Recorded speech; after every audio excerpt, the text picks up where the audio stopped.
Magpapatuloy ang istorya kung saan tinanong ng bida si Miss Cho kung nagpunta ito dahil sa 300 bilyon na binigay niya rito nung nakaraan.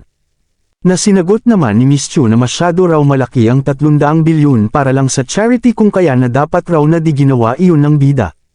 Sinagot naman siya ng bida na kung tingin raw ba nito na ang 300 bilyon na binigay niya ay para lang sa pagbuo ng ospital. Sa narinig ay labis ang pagkabigla ni Miss Cho na nagtanong kung para saan ba ang 300 bilyon na binigay ng bida sa kanya. Sinagot siya ng bida na balak raw nito na magpatayo ng paaralan ng libre para sa mga mag-aaral at magiging mahusay na university sa buong mundo. Sinabihan naman siya ni Miss Cho na may ideya raw ba ang bida kung gaano kalaki ang magagastos nito sa balak nito na pagpapatayo ng paaralan.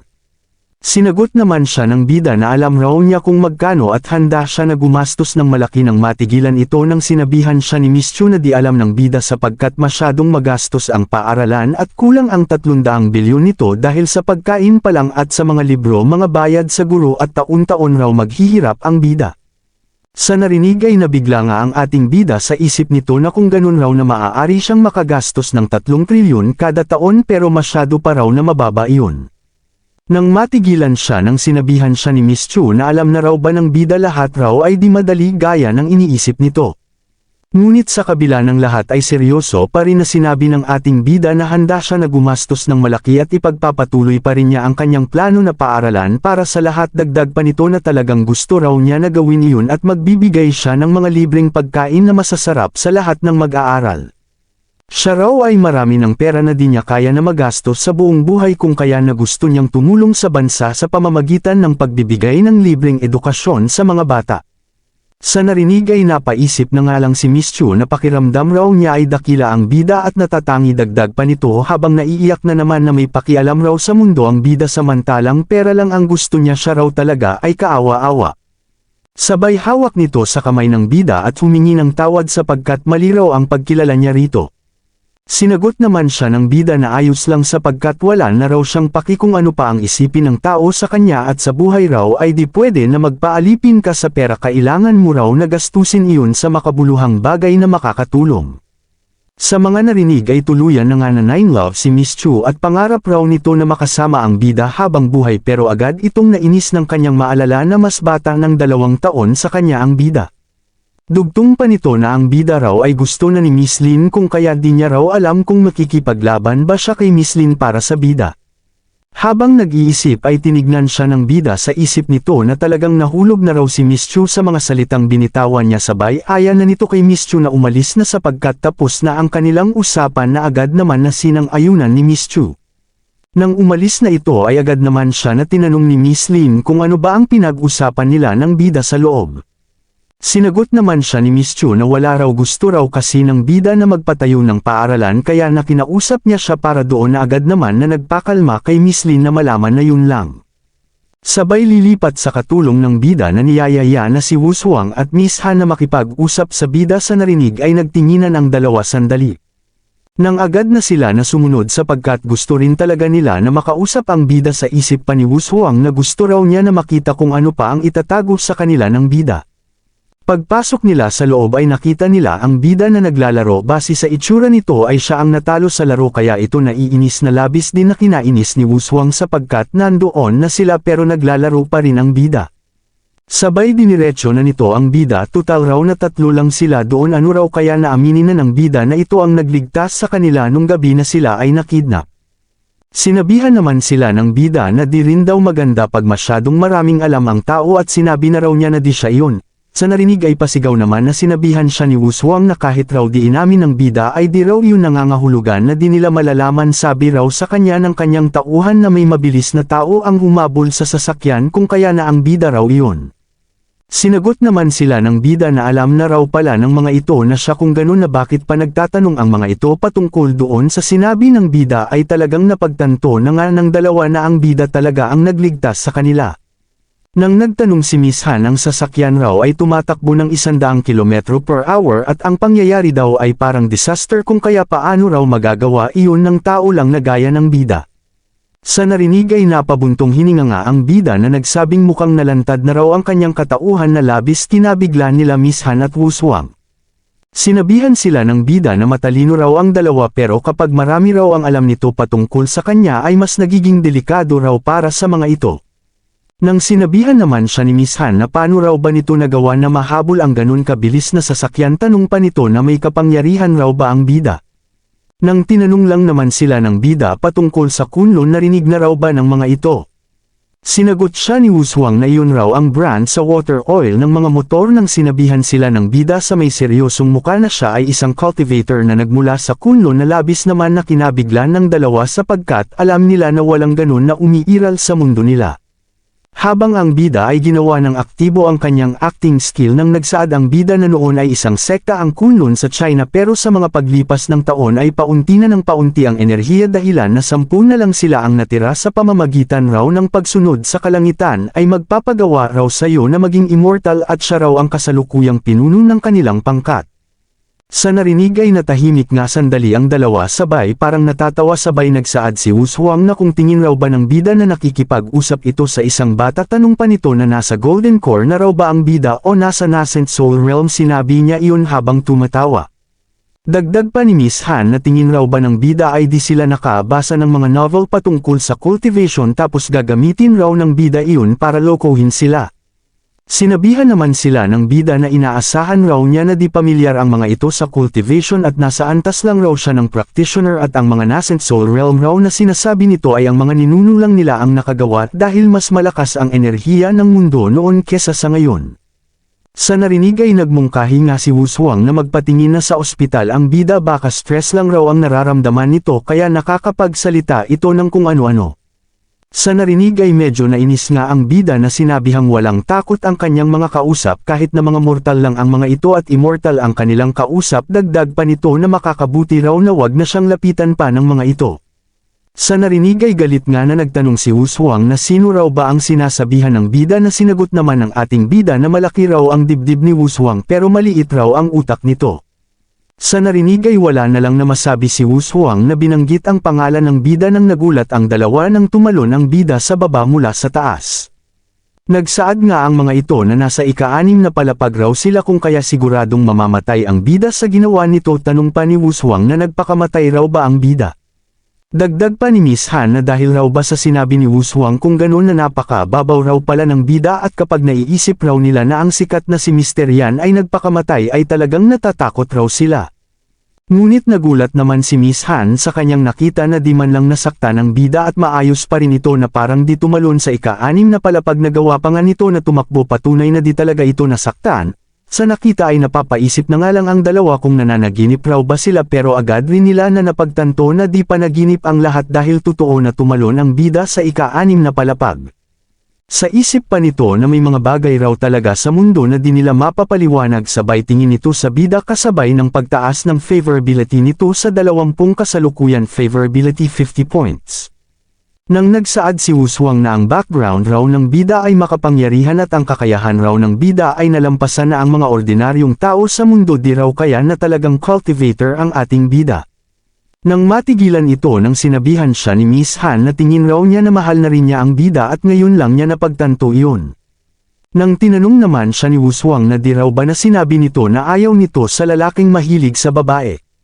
Sinagot naman siya ni Miss Han na siya raw ay tanga at totoo raw na ayaw niya sa lalaking di mapagkakatiwalaan, pero iba raw ang bida. Ang kakayahan raw ng bida ay di pwede na husgahan gamit lang ang common sense. Dagdag pa nito na sinasabi lang raw niya kay Wushuang para makaiwas sa mga bagay na di pagkakaintindihan sa hinaharap.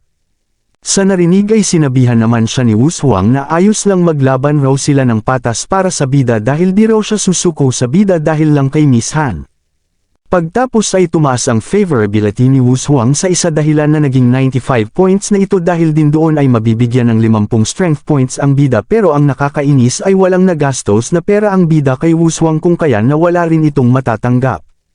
At nakakuha rin ng mga kasanayan ng bida gaya ng firearm stock trading, combat dancing, pagpapatakbo ng eroplano at iba pa. Pero di nga masaya ang bida sapagkat wala siyang nagastos na pera, kaya wala ring balik sa kanya dahil alam naman natin na ginagawa ng bida lahat ng iyon para sa balik na pera, pero kumalma na ito dahil may mga skill naman raw na magagamit niya at may malaking pakinabang sa kanya. Maya-maya ay lumabas na nga si Wu Shuang at Miss Han sa loob ng tinanong naman sila ni Wang Mengmeng kung ano ang pinag-usapan nila sa loob ng kanyang kuya. Tanong pa ni Xiao Ruyo na paano raw ba ng bida nakilala ang dalawang babae na iyon. Sinagot naman siya ni Wang Mengmeng na nakilala raw nila si Wu Shuang sa Shanghai at nagkaroon daw ng problema sa pagitan nila at ng kanyang kuya. Sa narinig ay napasabi nga si Xiao Ruyo na kung ganun na di pa raw pala malapit ang bida sa dalawa kung kaya na mayroon pa siyang chance. Habang napansin naman ni Wang Mengmeng ang kanyang kuya sa baba na labis niya na pinagtaka sapagkat di naman raw nila nakita na bumaba ang bida pero bakit raw ba nabigla na lang itong napunta doon. Habang si Wu Shuang naman ay wala nang inaksayang oras at agad na nagtungo sa bida agad itong hamarang sa bida at nagpaturo na mag-cultivate. Sinabihan lang naman siya ng bida na wala itong kakayahan na matutunan ng cultivation at dito qualified para doon. Sa narinig ay nagulat nga si Wu Shuang sapagkat di raw pala niya magagawa iyon sa pamamagitan lang ng pagsisikap at kailangan pa ng qualifications para doon. Sinabihan naman siya ng bida na ang cultivation ay kailangan ng talento na makadama ng enerhiya ng langit at lupa pero sa nakikita raw niya di raw iyon kaya na magawa ni Wu Shuang. Sa narinig ay nagtanong naman si Wu Shuang na nadadama raw ba ng bida ang enerhiya ng langit at lupa na sinagot naman ng bida habang naglalabas ng aura sa kanyang kamay na kaya raw niya pero di niya alam kung kaya ni Wu Shuang sabay ang aura nga na iyon ay nagtungo sa isang lugar na lumampas lang kay Wu Shuang. Sa ginawa ng bida ay di ngayon nakita ni Wu Shuang kaya napatanong na nga lang ito kung ano raw ba yung hangin na dumaan sa kanya nang matigilan ito nang inutusan siya ni Miss Han na tumingin sa isang direksyon. Sa pagtingin nila ay nakita nila ang basag na salamin na kagagawa ng isang pitik lang ng daliri ng bida. Nang nagsaad ang bida na mahina raw ang salamin na iyon dahil di man lang raw siya gumamit ng kahit anong lakas. Sa narinig ay agad na kumuha ng bato si Miss Han at ibinato patungo sa salamin para matignan kung mahina nga ba ang salamin na iyon o baka malakas lang ang bida at makikita naman na ang bato nito ay walang naging epekto na nangangahulugan na malakas lang talaga ang bida at di dahil sa salamin. Sa isip pa ni Miss Han na ang salamin raw ay talagang matibay pero nasira raw ng bida sa pamamagitan lang ng kumpas ng daliri mula sa malayo sabay tanong nito sa bida kung paano raw ba nito nagawa iyon makukumpara na raw iyon sa firearms. Sinagot naman siya ng bida na madali lang raw sa pamamagitan raw ng pagdama ng enerhiya ng langit at lupa nakakalungkot nga raw na mababa ang kanyang cultivation dahil kung mataas ay baka kaya raw niya na makontrol ang espada at tulungan siya na makalipad sa langit. Sa narinig ay naisip nga ni Miss Han kung kaya niya na makalipad gamit ang espada siya ay namangha sa nakita niya sapagkat gusto niya na makalipad kung may pagkakataon at nasa harap niya ang posibilidad na magawa niya iyon. Sabay tinawag nito na master ang ating bida at nagsabi na maari raw ba siya nitong maturuan kung paano mag-cultivate pero sinabihan lang naman siya ng bida na wala itong kakayahan ang kailangan raw para makapag-cultivate ay ang spiritual roots pero sa nakita raw niya ay wala nun si Miss Han. Sa kabila ng lahat ay di pa nga rin sumuko si Miss Han at hiningi ang WeChat ng bida para magabayan raw siya nito sa hinaharap kung sakali man. Habang sa gitna ng mga ito ay makikita ang pagkagulat sa mukha ni Wu Shuang sapagkat matagal na raw niyang kilala si Miss Han pero ito raw ang unang pagkakataon na makita niya itong nanghingi ng WeChat ng lalaki. Habang sa isip ng bida ay maganda raw talaga ang kanyang acting skill dahil nakuha niya ang WeChat ni Miss Han at sa pamamagitan raw noon ay mas madali na sa kanya na akitin si Miss Han at gawing ma-inlove sa kanya sabay sinabihan nito ang dalawa na sekreto muna ang mga nakita ng mga ito dahil ang mga cultivator ay di lumilitaw sa mundo sana raw na naiintindihan nila Miss Han. Sa narinig ay agad naman na nagsabi ang dalawa na kanilang pananatiliin raw na sekreto ang lahat. Nang magulat ang mga ito nang may nagsalita na nagtanong kung anong nangyari sapagkat nakarinig raw sila ng malakas na ingay. Si Miss Lin pala ito kasama ang iba nang nagtanong si Miss Lin kung ayos lang raw ba ang bida sabay nakita nito ang basag na salamin. Sinabihan naman siya ng bida na wala lang raw sinubukan lang raw niya kung matibay ang salamin pero napasobra raw ata ang lakas na nagamit niya kaya ganon sabay binago na nito ang usapan na nagsabing alam raw niya na gusto ni Miss Lin ang alpacas kaya nagdala raw siya. Sa narinig ay agad naman na nagtungo si Miss Lin sa mga hayop ng masaya sabay nagpasalamat ito sa bida, habang inaya naman ng bida si Xiao Ruyo na maaari raw ba silang mag-usap ng sila lang. Sa narinig ay agad naman na sumunod si Xiao Ruyo. Sa isip nito ay siya nga ay nagtataka kung ano ang gusto na sabihin sa kanya ng bida sapagkat matagal na raw silang dinag-usap. Dagdag pa nito na kahit raw maraming magandang babae sa paligid ng bida ay mukhang mahal pa rin daw pala siya ng bida at kailangan raw niya na maging malakas para di siya matalo ng iba. Sabay nakaisip na nga ito ng ideya at agad na inutusan ang bida na huminto. Sa narinig ay nilingon siya ng bida nang may pagtataka nang sinabihan siya ni Xiao Ruyo na di raw nakatali ang sintas nito. Kung kaya agad na nga niya na tinali ang sintas ng bida dahilan na namula ang bida dahil sa gaya raw ni Xiao Ruyo na mataas ang tingin sa sarili ay nagawang itali ang kanyang sintas. Sabay hinawakan nga nito ang kamay ni Xiao Ruyo at humingi ng tawad dahil di niya ito kinausap ng matagal.